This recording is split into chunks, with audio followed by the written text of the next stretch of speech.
ever find yourself with the fate of the world in your hands? The future of humanity at stake? And that somehow this is always where you wanted to be? Do it. Back of a truckload of hell. Knowing that if you threw open the door, all hell would break loose. Has that ever happened to you? I didn't think so. But it's happening to me, right now. Let's go back to a more innocent time.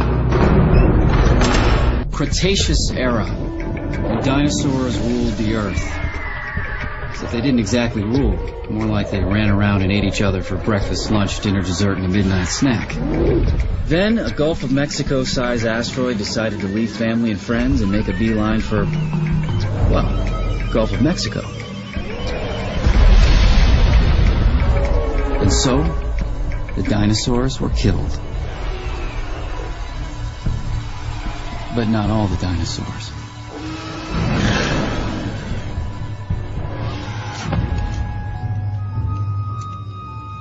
You weren't supposed to know that, of course. Not if you're human. Not if you want to live.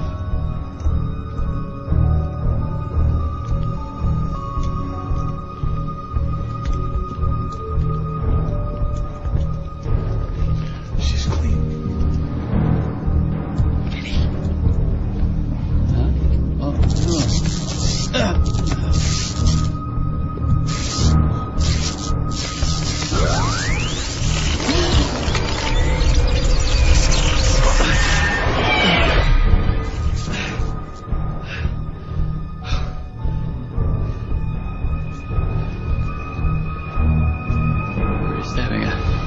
Conversation.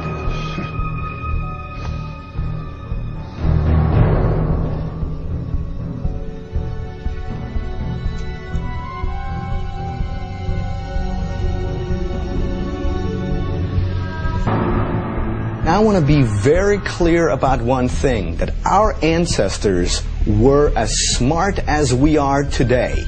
However, I don't believe that ancient astronauts visited the Earth in the remote past. I am convinced of it because of all the countless indications and pieces of evidence that we can find from all around the world in different ancient cultures, in different mythologies and legends.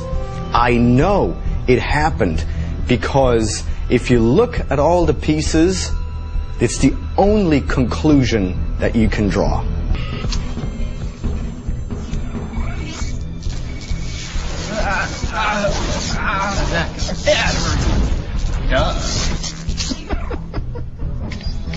It's been going on longer than recorded history.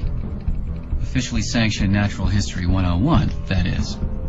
We've always been hopelessly outnumbered by humanity. Had to find ways to blend in. First it was easy. Sometimes we even had it good. China, of course, was always a breeze, obviously. But Europe was another story. We let our guard down for a few centuries and we paid the price. So we went back to the drawing board, perfected our disguises, parchment, paper, the finest Corinthian leather. Then, it was plastics. Today we've got solid holograms 50 years beyond what the apes can dream of. Project the photons and in a millisecond, it becomes solid disguise. That's smooth. It's the quad processors. Harmonic refresh, anti-shock. Gotta love it. It's good. One option, placing a tracking microchip under a service member's skin. Former U.S. Special Operations officers tell us they believe that's being developed. Current military officials won't comment on that, Wolf. Yeah, what about the cost, Brian? Is that at all a consideration? It's a big consideration. Just about every former officer I spoke with says the cost of outfitting each combat troop with a tracking device is one of the main reasons they don't have them right now. So when you speak with the various special operations types and others, and I know you've been doing a lot of reporting on this, the pros and cons of having these kinds of tracking devices, what do they say, Brian? Some believe that every service member should have them. Some don't because of the risks we talk about. But others say if they can deal with the cost and pay for all of this, it is worth it not only to track missing troops, but to be able to tell friendlies from enemies on the battlefield. Brian Todd reporting for us. Such devices, by the way, are not just tools for war. They're also tools that could keep all of us and all of our families safe.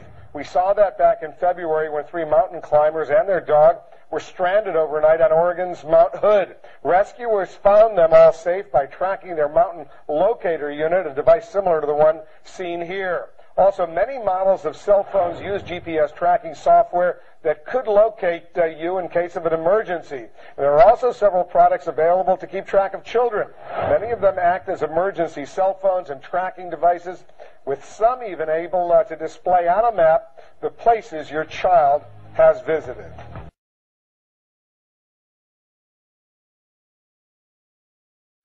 One option, placing a tracking microchip under a service member's skin.